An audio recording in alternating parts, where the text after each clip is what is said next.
Welcome to The Needle. Today I'll be talking to Jimmy O'Mahony, who rose out of the bar business in the UK to become the CEO of Australasian beverage giant Lion Nathan.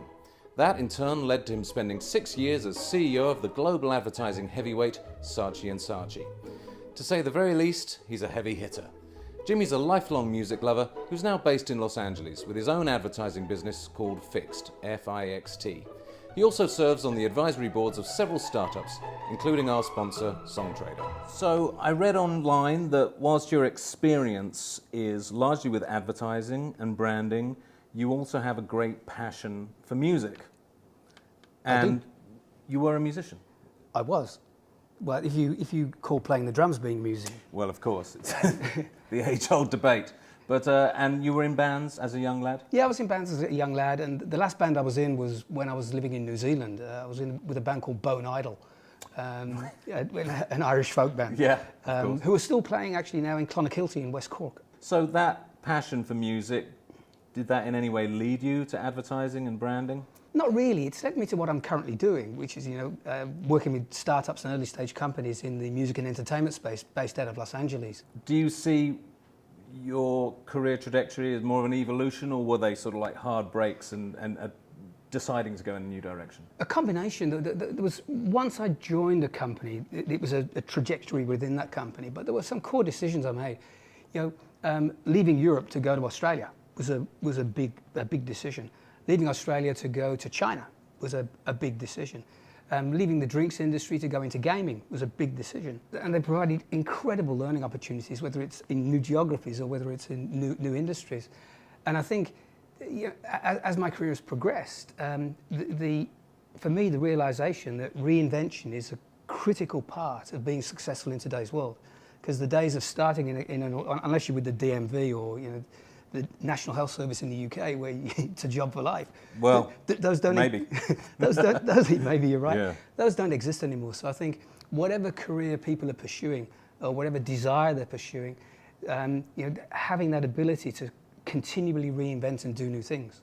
And you mentioned musicians who are getting paid a check for $4 a week.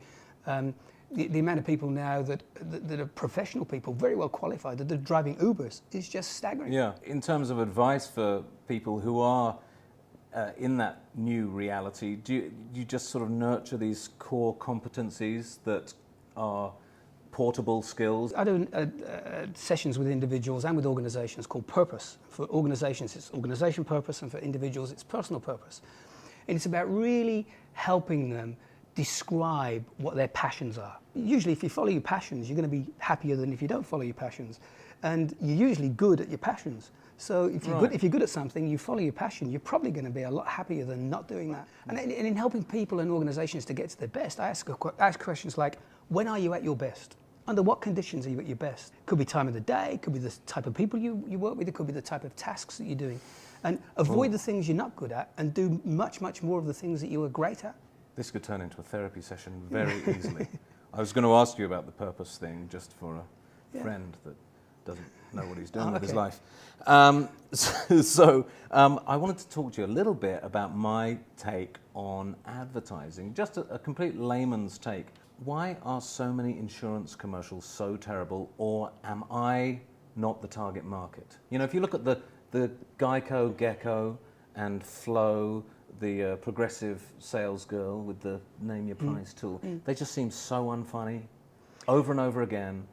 Yeah. Are there people out there finding these funny? They are, which is why they're consistently evolving those ads. I think Farmers is funny as well. The scenarios there, and they've incorporated a jingle into what they're doing. But by and large, people like the Geico ads. Am I just an unbearable snob? I mean, there's still some crap insurance advertising out there. Like most financial services advertising is crap, seriously crap, because it's a conservative industry, and they're talking to themselves by and large. I want to talk to you about ego, working with big egos in your industry. You always see owners of companies that want to be in their own commercials. Have you come across that, or is that probably at the lower end? It tends to be at the lower end. A big personality that was, I think, very successful when his company, in the early days of his company, was Michael Dell. I thought he did very well, but that's an exception. The guy who does the mattress ad is just I know. But even a country like Kazakhstan, I saw a commercial for Kazakhstan the other day. They're trying to drum up business. Come and do business in Kazakhstan. It looked like it had been made in iMovie. We could make a better ad for Kazakhstan right now. It seems like, aren't you shooting yourself in the foot by the one, I mean, that's your voice to the world, and you make it look cheap. Maybe we're trying to keep it on brand. Right, yeah, maybe that's it. Maybe that's who they are. Maybe they want to attract all the mattress companies. Yeah. They're just like exactly. They're like, that's a good-looking commercial. Jimmy, tell me about the state of your industry right now. What are the talking points? What's everyone talking about in advertising and branding these days? I've just been in Cannes for the advertising festival, so it's the topical question. And the big themes that were coming through, there's a massive question about the measurement of the effectiveness of digital advertising. TV is still the biggest form of advertising, but digital, as you know, is growing rapidly. And most of the measures of digital advertising are useless. So an impression is a completely and totally useless measure. A click is a useless measure. A like on Facebook is a useless measure. When somebody's engaged with a piece of digital advertising, then it's worth measuring. So me commenting on the Facebook post of yours, me retweeting something, me adding value to a post that's put out there, me watching the full 10-second digital ad or the full 3-second digital ad. VR, virtual reality, was huge. Was huge on the agenda. And in the time I've been going to Cannes, it's gone from like a handful of awards to now there's over 30 awards, right? Branded content, music in ads, etc. But still, the quality of advertising was a big talking point. You know, advertising, by and large, is not very good. I've always used an expression that clients get the advertising they deserve. Because if you're going to employ a creative agency, then give them the brief. Make sure you're happy with the brief, approve the strategy, and let the creatives get on and do it. And I've worked with some great clients, and I've worked with some pretty terrible clients. Who research the shit out of everything. Is it just name recognition, a lot of it? No, awareness building is still a critical part of advertising, because every product starts off being unknown. Every single product. Yeah. Right? So you have to build awareness for the product. But if you've just got a product out there that doesn't mean anything, that doesn't stand for anything, and using gimmicks to try and engage consumers, it's by and large not going to be successful in the long term. Brands that have been successful in the long term have a story, they have a meaning, and they mean something to individuals over and above the pure functionality of the product. So if I'd never heard of Mercedes-Benz before, and I got a 3-second ad, and it said, buy Mercedes-Benz, what? Whereas if I've spent my life learning the story of Mercedes-Benz, and then a 3-second ad comes on, and I'm in the mood for buying a car, I might then go and do that. Right. Interesting. You get the people like Subaru who have carved out a niche that it's all about family safety and love, and they're the only people doing that. And you pass it on from generation to generation, and it's a beautiful story. Yeah, I will take the Mercedes-Benz over the Subaru every time, but I don't have kids. After you were with Lion Nathan, you rose to the position of CEO at Lion Nathan, which is a beverage company. You then decided to do your own thing, and you did a small pivot into the world of gaming, which is interesting because my personal theory is that kids are getting their innovation from video games now rather than music. I don't see any Jimi Hendrix in the music, but people are excited about each new evolution of the technology in gaming. Do you think music has lost out to gaming? I think that's why we're seeing the collapse of download purchases. You know, iTunes with several $1 billion of revenue from iTunes downloads. That's collapsed to, I don't know, 20% of what it was 5 years ago. Did they not collapse that themselves by introducing Apple Music? But they've only just started that. Right. The collapse started way back. And so it's a gamble? I think streaming is it for content now, for all sorts of content. And I think we'll get gaming content that's being streamed. It's tougher to, as you know, it's tougher to pirate games, it's tougher to pirate movies because the bandwidth. Whereas music has got very, very narrow bandwidth. But bandwidth will catch up.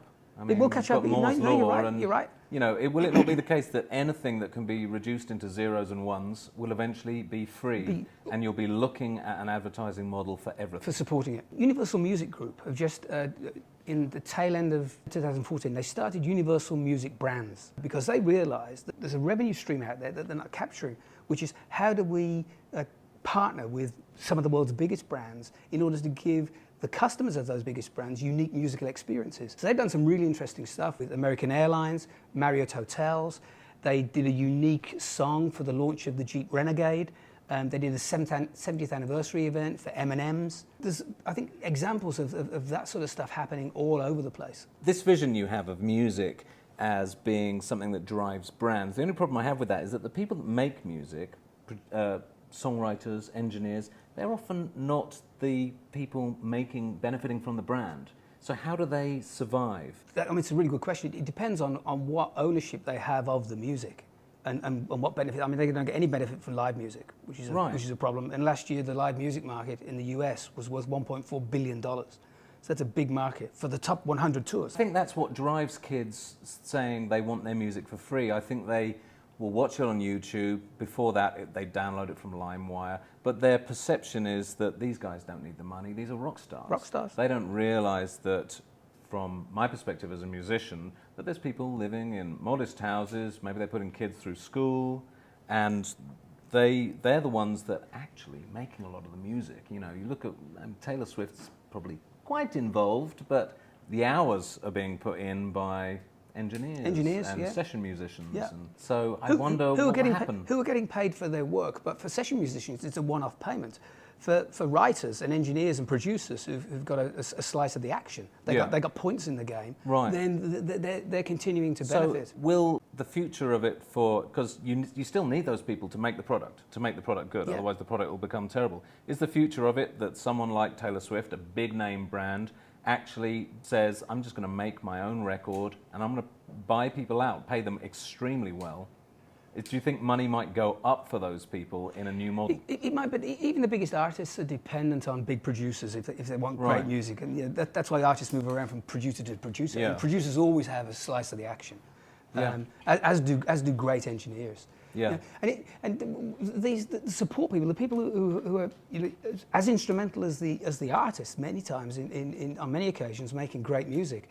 They used to be on the payroll of the music companies and the record labels. Yeah. And as the economic times have changed, they got laid off. So they were in very high-paying jobs, and now they work for hire. And what you've seen also with this is a consolidation of the music producers who are making the hits. It's like 10 guys. Max Martin, there was one point where he had like half the songs in the top 20. I think there's a pricing model that people will accept and they will pay for. So Netflix, I think Netflix is incredible value. Smart models like that have got a role in the future. But does it work, that model, for Netflix? Yeah, it works for Netflix. I mean, does it work can HBO afford to keep spending the sort of money they spend on Game of Thrones, for example, which is essentially like a mini movie each week? Yep. With a big budget, I think they spend millions every week on that It's episode. like $5 million a week, I think. Yeah. If you look at the streaming services, the bit streaming service that's in big trouble is Spotify, because they don't have a model where they can make money. Whereas at least Netflix, by having third-party content and then original content, are making money. It's a profitable business. Well, are you saying Spotify then has to become a record company and maybe they create original content? Yeah, but the thing is, they're part owned by the record companies anyway. That was their deal. Yeah. That was their deal with the devil. The big investors are record companies. I wanted to ask you about uses of music in brands, because there's some, great examples of that. James Bond, we were talking about. James Bond everyone wants to get the James Bond song that goes with the movie. Over the years, how many James Bond movies? I think it's either 23 or 32. I can't remember the number. Right. But U2 have written for them. Tom Jones has performed. Shirley Bassey. Duran Duran. Yeah. And then of late, Adele and Sam Smith, right the way through to the world's current biggest artists. You've worked all over the world as you've gone from job to job. How is that uprooting your family every few years? Do you get used to it? It's exciting. And I think if you go to great places, then it's, and I've been fortunate in that I haven't been in a position where I've had to go and work somewhere. It's been by choice that I've gone to work somewhere. I'm based out of Sydney. For many years was fantastic because the family got the opportunity to travel and holiday across Southeast Asia. Living in Shanghai in the early days of China opening up was fantastic, and the kids and families seeing the terracotta warriors and traveling through central China, living here in the States, and the opportunities for, even if it's something as simple as skiing, in the great ski resorts. So someone said to me, as you move through your career, always take time to smell the roses. And it's been a piece of advice that has stuck with me forever. And I pass it on to as many people as I can. When you left Lion Nathan, you were going to do your own thing. You went to the gaming company, and then you actually ended up at Saatchi & Saatchi. But you wanted to do your own brand. Was that a personal thing? I had a hotel in New Zealand, so I've always had some entrepreneurial things I've done outside of the corporate world. I started my own consulting business way back in the 2002. So I was doing that whilst I was at Saatchi. When I left Lion Nathan, it was a conscious decision to move away from the corporate world. I'd basically had enough of being full-time in the corporate world. Did you feel burned out on it? No, felt constrained. Right. You know, as the years have gone by, Brandon, you know, the requirements for quarterly shareholder reporting and the emphasis on investor relations and so on, it took a lot of the fun out of the business. But then this opportunity came along to run the gaming company, and it was taking it through an IPO, initial public offering, and I'd never done that before, so that was a fantastic learning opportunity. So I did that for a couple of years, and then I was approached by Saatchi, and back then, advertising was still a lot of fun. It's become corporate again. It's now like the corporate world. The holding companies have moved in, and I understand that. You know, it's globalization of advertising the same way globalization of pretty much everything else. You enjoyed the creative input that you got to have, and now you've got a company called Fixt, which is... It's a cross between an agency, strategic growth company, and helping companies to reposition themselves. And you're also advising lots of startups. Yep.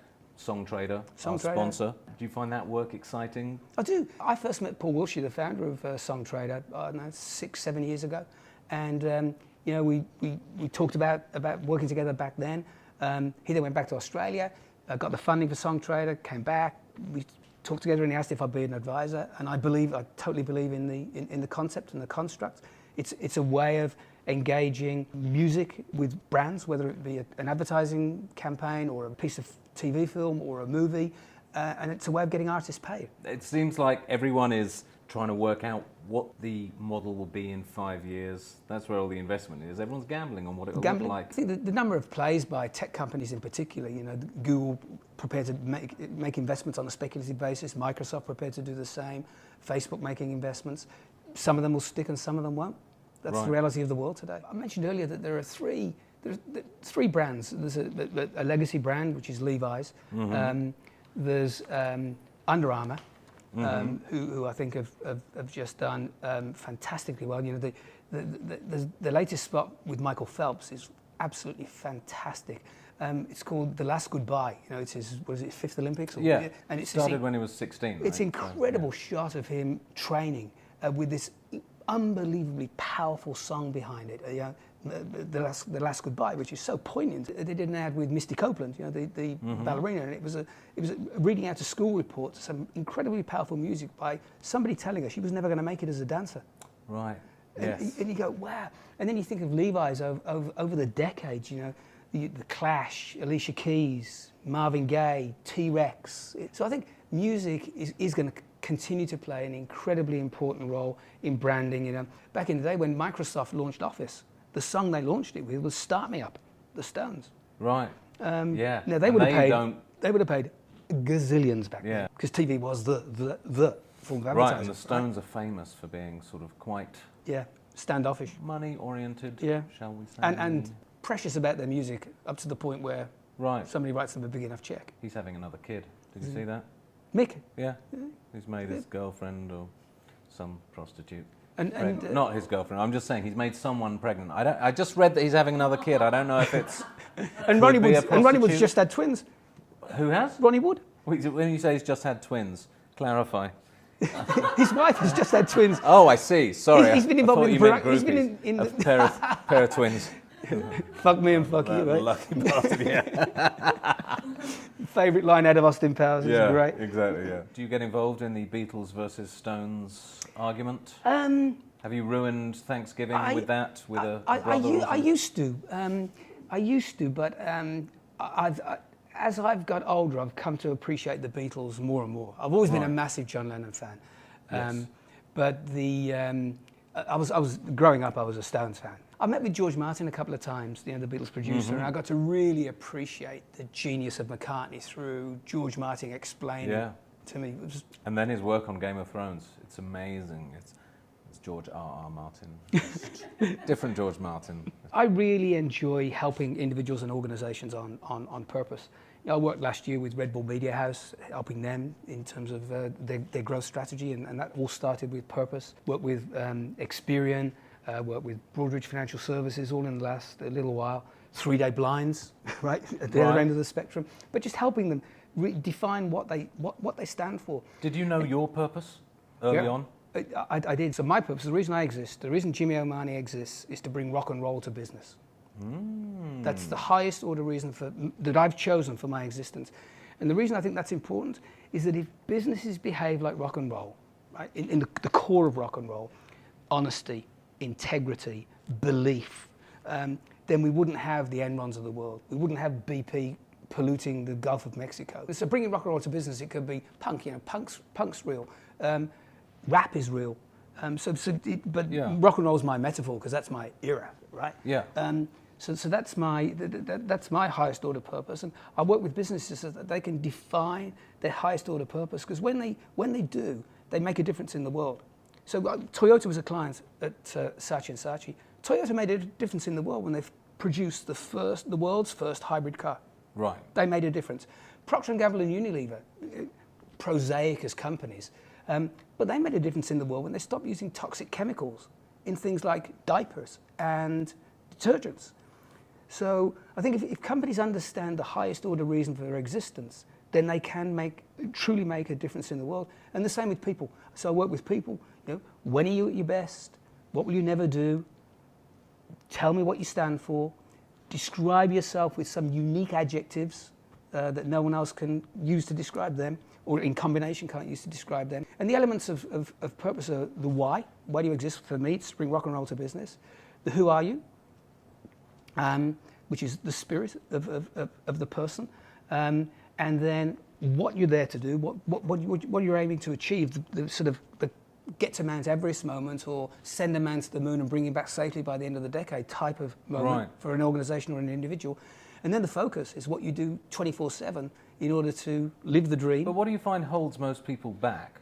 Because, you know, a lot of people don't have the luxury of going, what's my purpose? Because they are locked into something. Maybe they've got kids, responsibilities. John Lennon once said, life is what passes you by when you're busy doing other things. So I use that a lot as a pushback to people. Because whether you're fulfilling your purpose by the job that you do, or whether you're fulfilling your purpose by doing some voluntary work, or whether you're fulfilling your purpose by home educating your kids, or whatever it is that you're doing, there's a higher order thing that you can be doing, regardless, that anybody can do. That's my So your leadership style as a CEO was sort of quite inspirational, really? Is that how people would describe you? Yeah, they would. Yeah, I hope so. Agree with people what it is they're going to do, and get out of the way and let them do it. And then I'm always here if you need me, always. And thank you. Oh, is that? Oh, that's great.